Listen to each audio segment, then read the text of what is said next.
c'est toujours difficile de raconter de quoi ça parle, parce que ce dont je suis partie, c'était une envie de raconter comment, enfin d'interroger, plus que de raconter, d'interroger comment dans le travail et particulièrement dans la création, parmi des gens qui pensent être un peu au-dessus du machisme, être au-dessus des rapports de domination, en fait ils se font rattraper, ces gens se font rattraper par des rapports de domination, sont dans des petites guéguerres, dans des rivalités. Et du coup, c'était une manière pour moi d'interroger la domination, mais aussi la domination sexuelle, puisque c'était un peu juste après le mouvement MeToo que j'ai commencé à écrire et que je me disais que finalement on opposait hommes et femmes, ce qui n'est pas faux évidemment, mais ce qui ne permettait pas d'interroger notre propre rapport, nos rapports au pouvoir. C'est-à-dire, sans doute, il ne suffit pas, même si c'est nécessaire, d'amener la parité pour changer les rapports de pouvoir, en fait. Et donc, c'était de mettre la focale là-dessus. Donc, j'ai écrit un peu comme un laboratoire ces scènes pour comprendre comment rentrer là-dedans. Ça, c'était vraiment mon enjeu, ma problématique, quelque part. C'est de quoi ça veut parler. Après, petit à petit, c'est devenu un thriller. Je crois que j'ai eu besoin de rentrer dans une fiction folle, une fiction totale qui permette d'ouvrir les questionnements, de jamais être dans quelque chose de didactique. Et du coup, ce que ça raconte, l'histoire, c'est une jeune femme qui rentre dans une agence d'archi et quand elle entre dans cette agence, elle est poreuse à tout ce qui se passe entre les deux associés, entre Benoît et Diane, deux associés qui sont ensemble depuis longtemps dans cette agence, qui ne sont pas ensemble en couple, mais il y a quelque chose qui est trouble.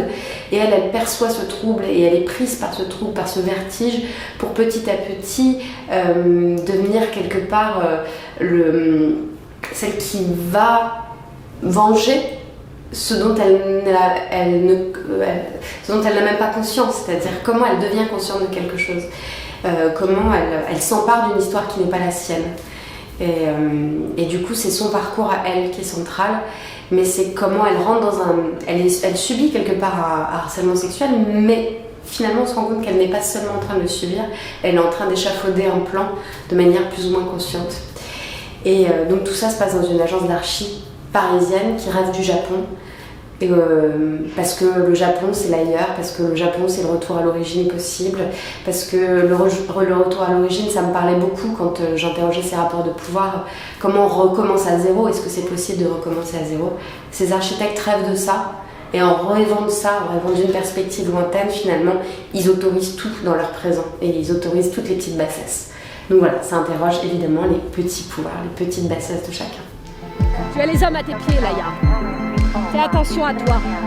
Et lâcher prise. Mais ce qu'ils veulent, c'est te posséder. Je t'aime, hein, tu sais. Dès que tu auras lâché prise, abandonné tes forces, ton courage, ils auront gagné. Vous vous humiliez. Vous perdez votre temps. Ce sera la matrice de tous les projets. Le lieu où tous les morts de l'île disparaîtraient dans les vapeurs des bains chauds. L'usine d'Imashima va être délocalisée à Osaka, c'est ça? Des fois, il vaut mieux sauver son honneur. Non, je ne peux pas. Évidemment, pour moi, ce qui était intéressant, c'est d'aller creuser l'ambiguïté entre ce chef et sa nouvelle recrue, de voir comment ça se jouait dans des toutes petites choses, et finalement, là, il n'y a pas un viol à ce moment-là, mais c'est qu'est-ce qui fait qu'on dérape, à quoi ça joue. Et donc, c'est ces ambiguïtés-là qui m'intéressent, parce que, évidemment, dans les histoires de viol, il y a un coupable et il y a une victime. Mais en fait, s'il n'y avait pas d'ambiguïté, tout serait plus simple. Et le monde n'est pas binaire, malheureusement. Et toutes ces notions de harcèlement, de domination ne sont jamais binaires. Dans un rapport de pouvoir, il y a quelqu'un qui prend le pouvoir sur l'autre, et il y a quelqu'un qui se met aussi dans un rapport de domination. Je ne veux pas dire que la victime est responsable ni coupable. Je veux dire qu'il y a un système qui se met en place. Et du coup, c'est ce système-là qui m'intéressait, de jamais montrer, en tout cas dans le cas de cette pièce, ces hommes comme des ordures, mais d'aller interroger comment le système fait qu'ils ont et la possibilité et ils sont poussés à, et les femmes ont et la possibilité et sont poussées à. Et voilà, l'ambiguïté me permet de raconter le système. Je pense que je suis toujours étonnée de sentir une espèce d'injonction quelque part. Si vous voulez y arriver, il faut écraser. Il y a une injonction comme ça, puis il y a une injonction contraire qui est il faut pas écraser les gens, heureusement. Mais donc du coup, l'ambition, elle est teintée de ces deux injonctions contradictoires et tous les milieux créatifs et pas seulement sont traversés par ça. On le voit beaucoup dans les milieux de la finance, on le raconte peut-être avec les traders, mais des milieux qui se pensent au-dessus en fait se font rattraper aussi. Et c'est cette guéguerre qui va savoir si c'est inné ou acquis. En tout cas, il y a un système et il y a des injonctions contradictoires qu'on ressent dans l'air du temps. L'idée, c'est de regarder ces gens et puis d'être pris un peu par ce qu'ils ressentent, ces personnages. Et quand je parle de système et d'air du temps, il y a aussi des choses qui ont été transmises. Donc c'est pour ça que là, il y a des allers-retours dans le passé, que le sang qui arrive, cette main, ce à quoi le personnage principal, Laïa, est pour eux, c'est quelque chose qui a eu lieu. Qu'est-ce qui fait qu'on se met à reproduire des systèmes de domination? C'est pas une nouveauté, c'est des choses qui nous ont été sans doute inculquées. C'est là où je sais pas si c'est inné ou acquis, en tout cas ce qui est certain c'est que ça a été acquis aussi.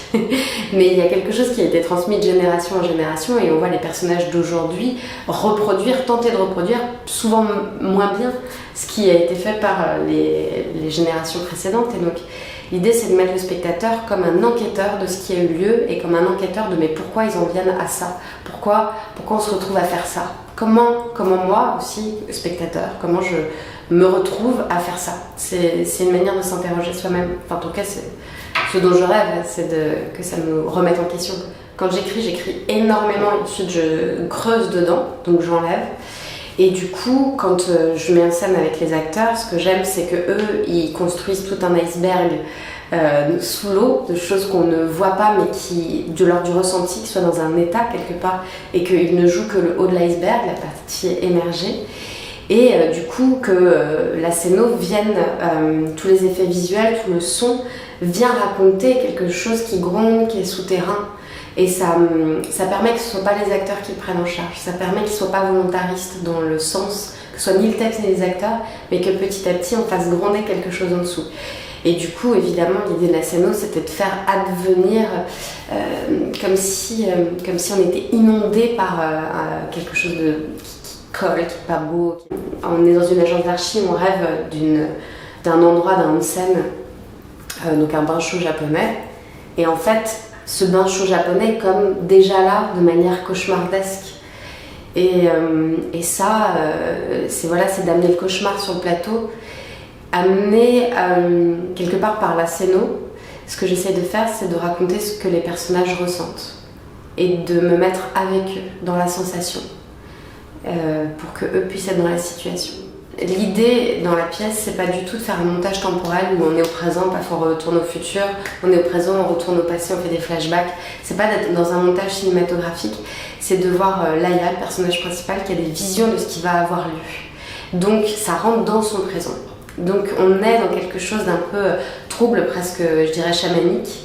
Et ensuite, dans la deuxième partie, on a des visions de ce qui s'est passé avant, des espèces de flashbacks, sauf que c'est elle qui a des flashbacks de quelque chose qu'elle n'a jamais vu.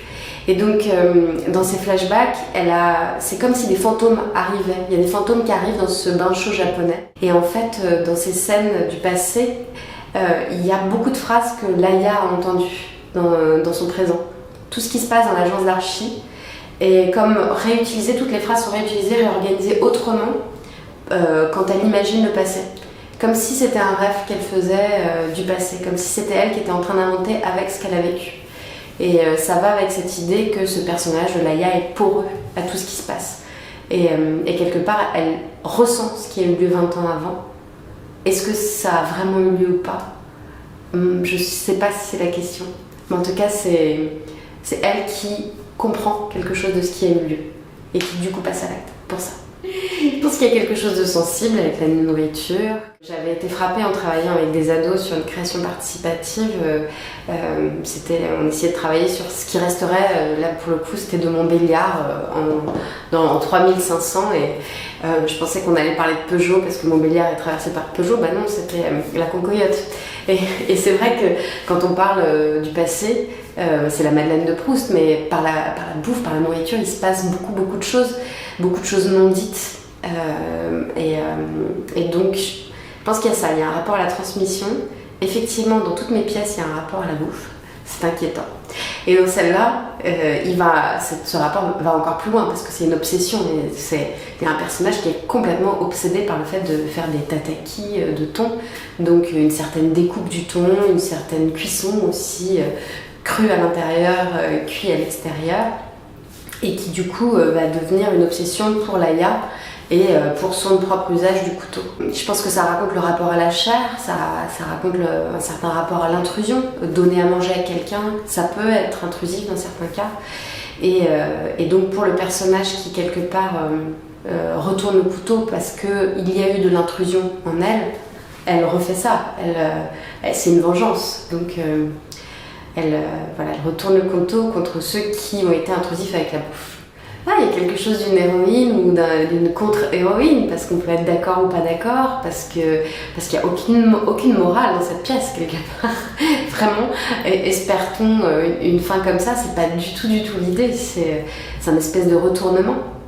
Mais oui, je me suis dit à plusieurs moments, quand on travaillait la mise en scène, qu'il fallait un moment qu'elle devienne une espèce de superwoman.